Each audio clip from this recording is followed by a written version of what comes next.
Hello student, आज का जो हमारा टॉपिक है वो है मापन और मूल्यांकन में अंतर। ठीक है, तो सबसे पहले हम ये देख लेते हैं कि मूल्यांकन क्या होता है। ये हम सब देख चुके थे, मूल्यांकन क्या है, मापन क्या है।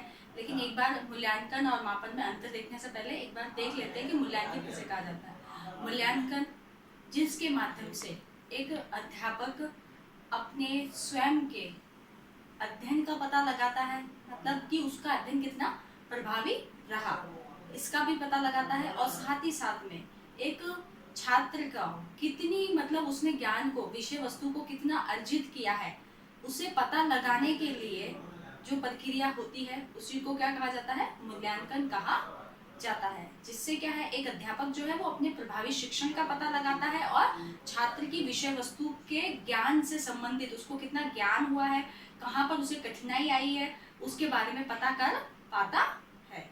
और मापन वो होता है जो कि क्या है, मूल्यांकन से पूर्व की जाने वाली प्रक्रिया होती है। ठीक है, मापन के अंतर्गत किसी भी एक पक्ष का अध्ययन किया जाता है और वो भी कैसा होता है, जो कि मात्रात्मक होता है। ठीक है, यानी कि किसी भी बौद्धिक या शारीरिक या जिस भी क्षमता का मूल्यांकन किया जाता है वो किस में निकलेगा, मात्रा में निकलेगा। तो वो अंकों में हो सकता है, मात्रा में हो सकता है, प्रतिशत में हो सकता है, या माध्यमान के द्वारा भी ज्ञात किया जा सकता है। ठीक है, तो यही होता है दोनों की परिभाषा। अब हम देखते हैं दोनों में अंतर क्या है। ठीक है, तो मूल्यांकन और मापन में अंतर। तो जो पहला अंतर है वो है कि मूल्यांकन जो होता है वो मात्रात्मक व गुणात्मक होता है।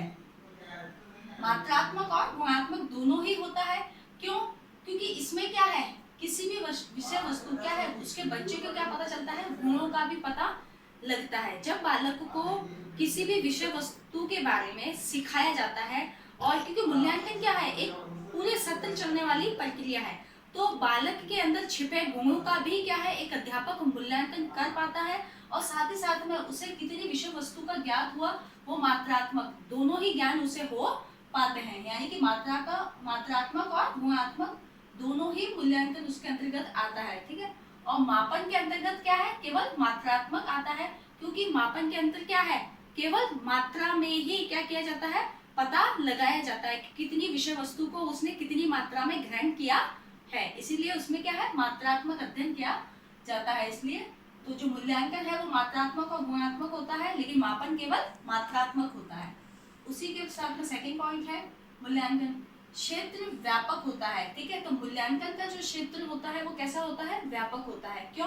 क्योंकि इसके अंतर्गत बालक का हमेशा ही क्या है, पूरी तरीके से जो है वो मतलब शारीरिक बौद्धिक सारे ही विकास किए जाते हैं। और साथ ही साथ में क्या है, सभी पक्षों का क्या किया जाता है, मूल्यांकन किया जाता है। केवल विषय वस्तु का ही ज्ञान कर पाना कि बच्चे को विषय वस्तु का कितना ज्ञान हुआ है ये जरूरी नहीं होता है।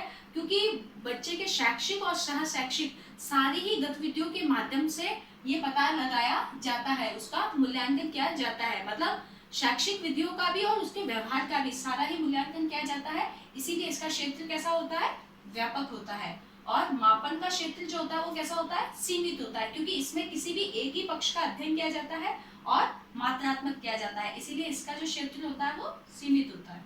फिर उसके बाद में नेक्स्ट हमारा जो आ जाता है वो है बौद्धिक स्थिति का पता चलता है। ठीक है, मूल्यांकन से क्या है, किसी भी बालक की बुद्धि का क्या होता है, बौद्धिक क्षमताओं का उसकी स्थिति का पता लगाया जाता है कि उसकी जो बुद्धि है वो किस स्थिति की है। प्रत्येक बालक की जो मानसिक स्थिति होती है, बुद्धि जो है, आईक्यू जो है वो कैसा होता है, अलग अलग स्तर का होता है। तो वो सब जो है वो किससे पता चल पाता है, मूल्यांकन से ही उसकी बौद्धिक स्तर पता चल पाता है, बौद्धिक स्थिति का पता चलता है। लेकिन मापन के अंतर्गत क्या है, पता नहीं चलता है। मतलब मापन के अंतर्गत उसकी बुद्धि जो होती है, आईक्यू जो होती है, उसके लेवल को केवल मापा जाता है। ठीक है, कि इसकी बुद्धि लब्धि कितनी है, तो मतलब 70% है, 80% है, 90% है, तो केवल उसका मापन किया जाता है। लेकिन उसकी पूरी स्थिति कितनी कैसी है हर बालक की, वो स्थिति का हमें जो है वो ज्ञान नहीं हो पाता है। ठीक है, नेक्स्ट होता है अंक प्रदान करने के बाद मूल्य का निर्धारण किया जाता है।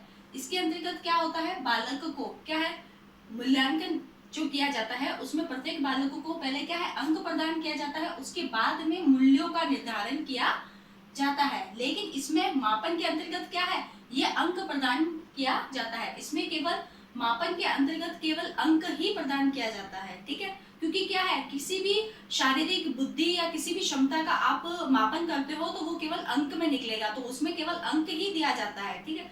लेकिन इसमें अंक प्रदान करने के साथ साथ मूल्यों का निर्धारण भी किया जाता है। नेक्स्ट, उद्देश्य केंद्रित, ठीक है। जो मूल्यांकन होता है, मूल्यांकन जो होता है वो कैसा होता है, उद्देश्य केंद्रित होता है। क्योंकि मूल्यांकन करने के पीछे क्या होता है, एक शिक्षक का अपना एक उद्देश्य होता है। उद्देश्य ये होता है कि सबसे पहले तो वो अपने शिक्षण के बारे में पता कर पाता है कि उसका शिक्षण कितना प्रभावी रहा। साथ ही साथ में वो छात्रों की विषय वस्तु अर्जित ज्ञान का पता कर पाता है। अर्जित ज्ञान का पता करने के साथ साथ भी वो उसकी विषय वस्तु को लेकर जो भी कठिनाइयां हुई उसके बारे में पता कर पाता है और फिर उसका किस प्रकार से उपचार करना है। यही जो सारे उद्देश्य होते हैं वो मूल्यांकन के होते हैं, ठीक है। इसीलिए मूल्यांकन क्या होता है, उद्देश्य केंद्रित होता है। फिर मापन जो होता है वो क्या है, विषय वस्तु केंद्रित। मापन जो क्या है, किसी भी विषय वस्तु से विषय वस्तु पर केंद्रित होता है।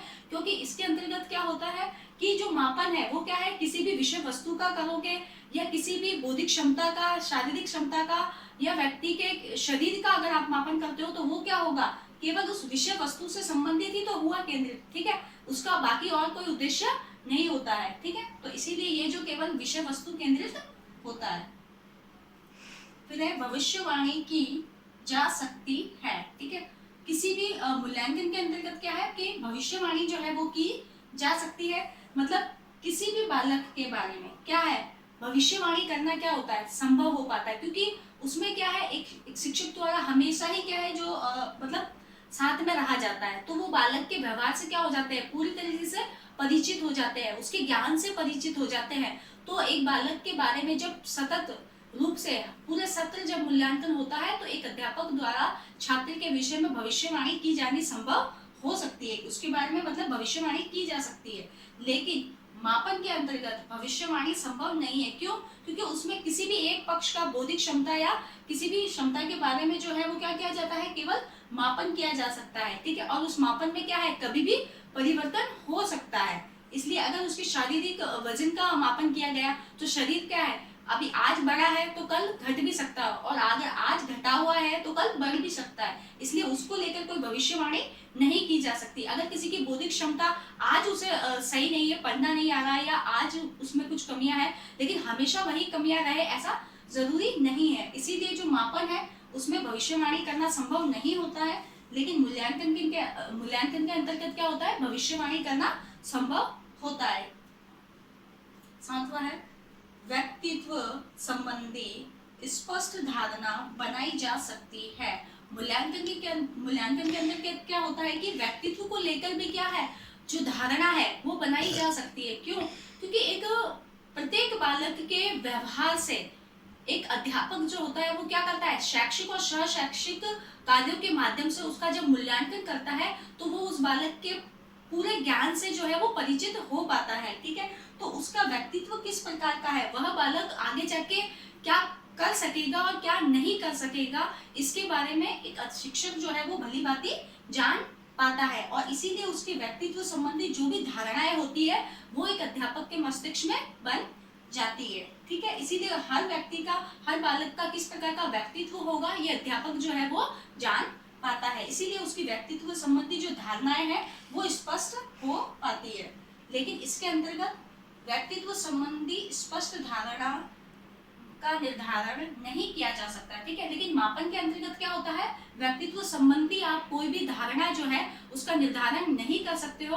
क्योंकि पहला ही मैंने बताया कि जो मापन क्या है, किसी भी बौद्धिक क्षमता का हुआ, शारीरिक क्षमता का हुआ, किसी विषय वस्तु का मापन हुआ, वो क्या है, केवल उसी समय के लिए सीमित है। लेकिन हमेशा वही मान निकलेगा या वही अंक, वही भार रहेगा बालक का, या वही बुद्धि रहेगी, तो ऐसा जरूरी नहीं है, ठीक है। एक बालक की जो बुद्धि, अगर मान लो आपने उसका मापन किया, आज वो बालक पढ़ने में कमजोर है, इसका मतलब ऐसा नहीं है कि वो हमेशा ही कमजोर रहेगा, ठीक है। इसीलिए इसमें क्या है, किसी भी बालक को कमजोर सिद्ध नहीं किया जा सकता है मापन के हिसाब से, ठीक है। इसलिए इसके इसके हिसाब से व्यक्तित्व का निर्धारण नहीं किया जा सकता है। मापन के हिसाब से जो है किसी भी बालक का उसी समय जो मापन किया जाता है उसके अनुसार उसका निर्धारण नहीं किया जा सकेगा।